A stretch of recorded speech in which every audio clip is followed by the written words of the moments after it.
O Vasco recebeu ontem o atacante Brenner como um novo reforço para seu elenco para os próximos 4 anos. E vai receber na madrugada de hoje para amanhã, 00:40, o atacante colombiano, o controvertido atacante colombiano Marino Inestrosa.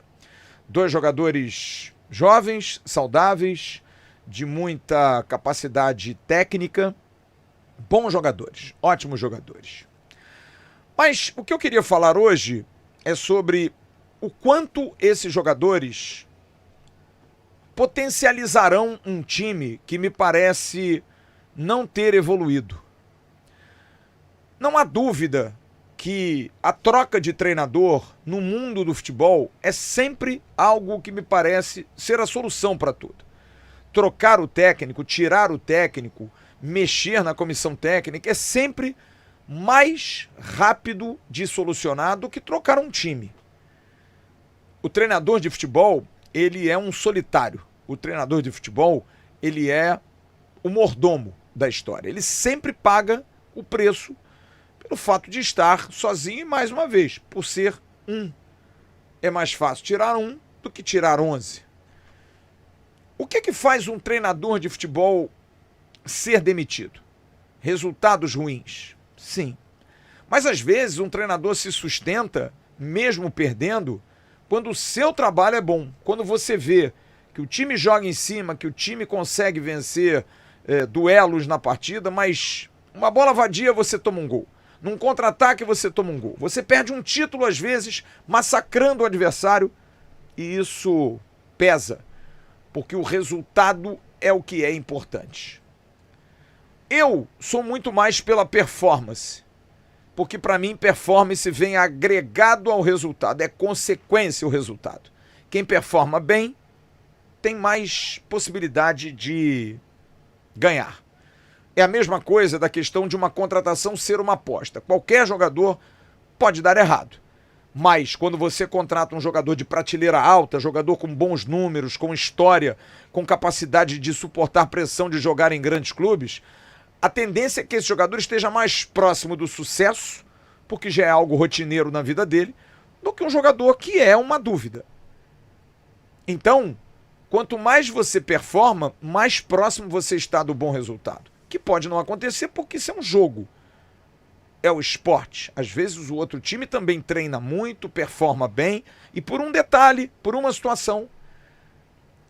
Os últimos anos do Vasco têm passado muito por uma cobrança que nós fazemos e que o torcedor faz de algo que o Vasco perdeu, infelizmente, e que é comprovado, por exemplo, nos números do clássico Vasco e Flamengo.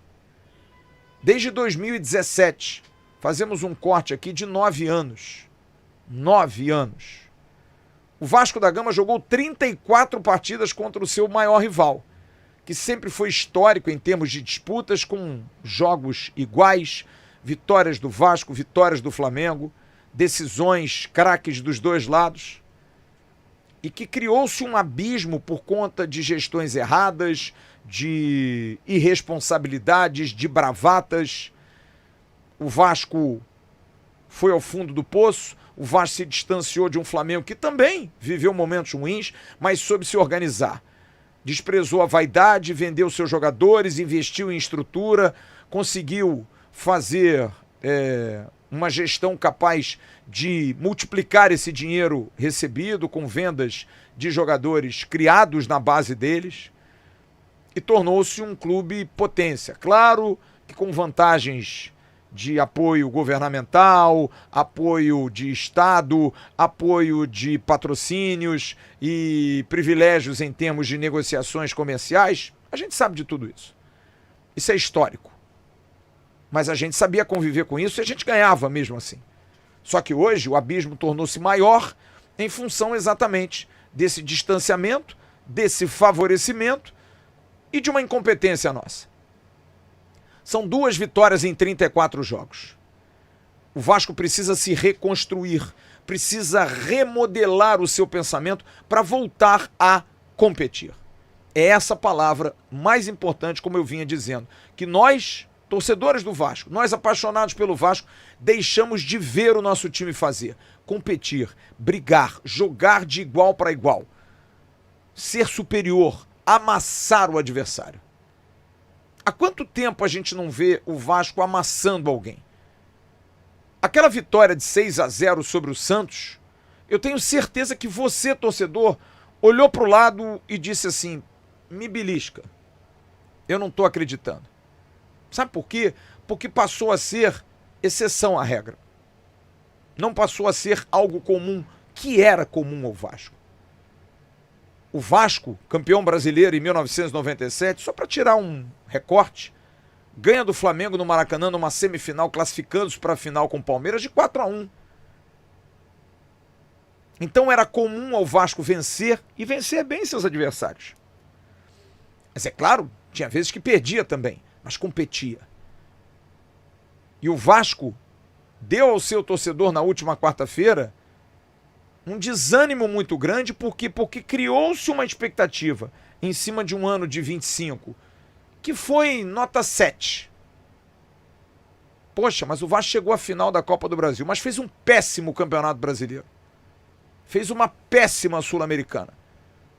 Eu não vou sofismar a temporada do Vasco achando que é nota 10 porque nós chegamos à final da Copa do Brasil e perdemos. Foi legal, mas foi longe de ser Vasco. E eu entendo que isso faz parte de uma reconstrução, isso faz parte de um processo, isso faz parte de uma melhoria. E cabe à direção do Vasco e ao técnico Fernando Diniz e aos jogadores ajustar isso. Não é colocar a culpa em ninguém de tantos anos de erros, mas hoje quem está no barco precisa entender que esse barco está desgovernado há muito tempo. O presidente Pedrinho, que já viveu dentro desse barco como alguém que remava, hoje é o capitão. E ele sabe o que é preciso fazer. E ele está fazendo. Sou um crítico à gestão Pedrinho no futebol. Na área administrativa, até porque conheço um pouco, mas também não me aprofundo muito, porque eu não sou advogado, não sou um gestor esportivo, não sou um CEO de grandes empresas, a gente também precisa falar e versar sobre aquilo que a gente conhece. Mas me parece que todas as soluções arrumadas têm sido razoavelmente boas, têm trazido ao Vasco uma instabilidade administrativa, financeira, jurídica. O Vasco hoje é um clube mais organizado e que vai demandar um tempo para, quem sabe, alcançar o nosso rival, o Flamengo. O Vasco começa hoje, eu estou dizendo hoje como força de expressão, nesses últimos anos, a fazer o que o Flamengo fez lá atrás. Ali pelos anos de 2015, 2016, que também não tem muito tempo. O Flamengo passa um maior momento da vida dele nos últimos 10 anos. Mas porque se organizou. E eu estou citando eles porque eles são, sim. Apesar do torcedor do Vasco ficar com essa bobagem, não fala deles. Sim, eu vou falar. Porque eles são uma referência. A gente precisa entender isso. Porque perder a decisão da Copa do Brasil para o Corinthians é duro quando você vê do outro lado um clube zoneado, um clube bagunçado, um clube sem organização, um clube com um presidente afastado, impeachmentado, enfim. É duro você perder para alguém que preza pela bagunça.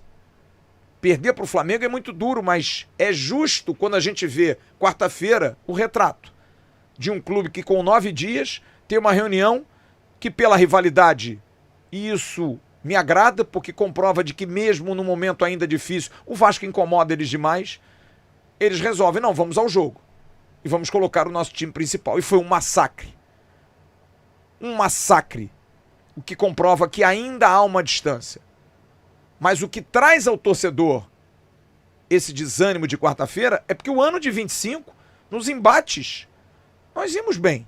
Apesar de um hiato enorme ali de final de outubro, novembro, até agora, o Vasco não tem jogado um bom futebol. O Vasco vence pouco, muito em cima da força, muito mais na porrada, na pancada, do que jogar um bom futebol. O Vasco fez alguns bons jogos esse ano. O jogo, para mim, correto, 90 minutos, foi contra o Cruzeiro. Nós jogamos um grande jogo em São Januário. O jogo com o Santos nós vencemos de 6, mas sofremos no início, o que é normal também. Mas acho que as debacles os jogos negativos foram muito maiores que os jogos positivos. E aí que vem o início do meu papo aqui que eu queria trazer.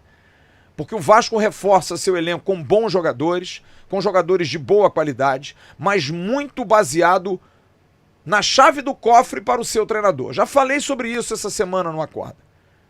Não vou me repetir, mas acho que a partir do momento em que o Fernando Diniz pede os jogadores, e todos falam isso, que é algo que incomoda. Porque parece que o jogador não se convence de vir para o Vasco porque é o Vasco. Ele se convence de vir para o Vasco porque é o Diniz. Quer dizer que se o Diniz sair, então eles vão embora. Então eu acho que o Vasco está um pouco refém do Fernando Diniz. Mas vamos lá, vamos pensar no ponto positivo. No copo mais cheio do que o copo vazio estando no meio. Talvez bote ainda mais pressão o Fernando Diniz, porque olha, os ingredientes para você fazer a comida estão todos aí. Se azedar, se passar do ponto, se ficar muito salgado, se ficar pouco salgado, é porque você é um mau cozinheiro. Porque eu acho que o trabalho do Fernando Diniz, ele estagnou. Porque quando o Diniz chega no Vasco, em qualquer outro clube, o que se pensa? Vai ter a saída lá de trás, vai ter um time com posse de bola, o que eu também acho uma covardia com ele. Não dá para rotular o trabalho do Diniz só por isso. Tem que ter os conceitos básicos do futebol. Um time que jogue agregado, que faça um jogo apoiado, que faça ultrapassagens com seus laterais, que tenha uma posse de bola qualificada no meio, que tenha esticadas para jogadores velozes na frente, que o Vasco os tem.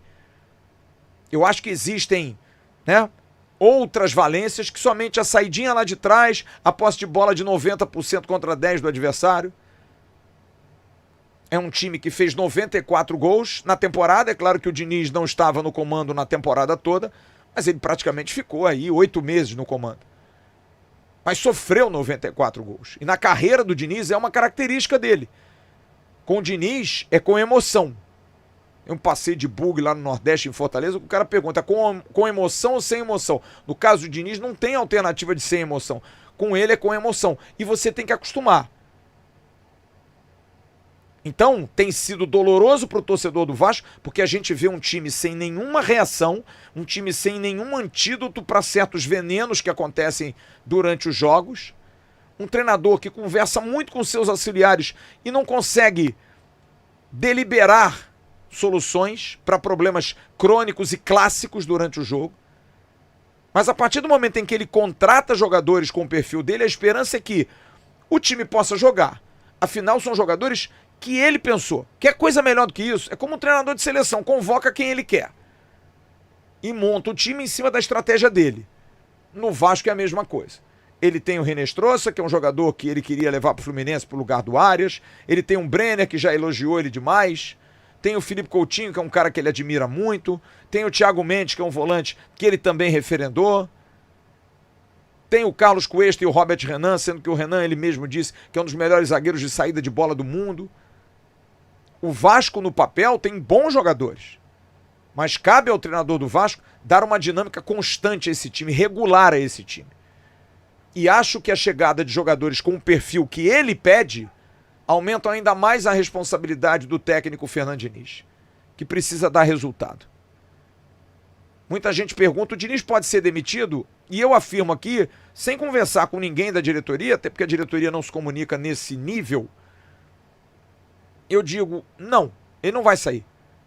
Pela convicção que o presidente Pedrinho tem, que o diretor técnico Felipe Loureiro tem, que o diretor executivo Admar Lopes tem, que toda a direção tem, de que o Fernando Diniz vai dar a solução. E aí é uma dicotomia, porque ao mesmo tempo em que a gente não quer a troca do treinador, que trabalhos longevos sempre dão muito certo, a gente quer a troca do treinador para imediato porque não está dando certo. E a pergunta é, qual é o limite disso? Até quando a gente vai ter que esperar o time jogar?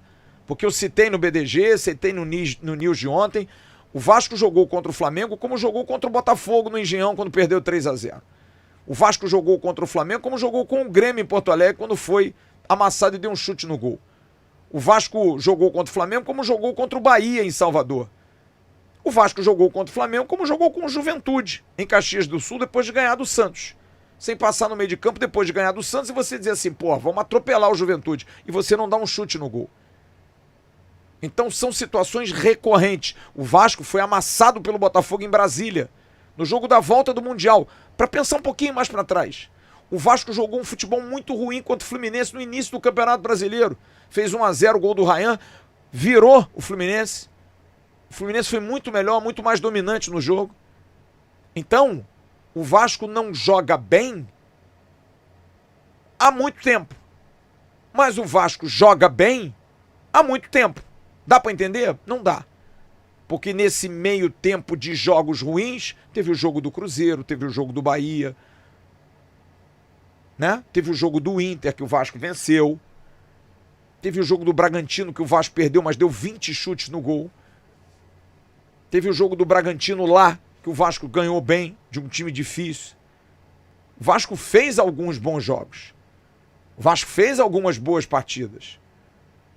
O Vasco, por exemplo, contra o Fluminense, quando venceu por 2-0, com 1 minuto de jogo, o Germancano perde um gol claríssimo. Num erro de saída de bola, uma falta em cima do Barros, o Lúcio Acosta rouba, o Germancano entra cara a cara com o Léo Jardim, o Léo Jardim faz a defesa.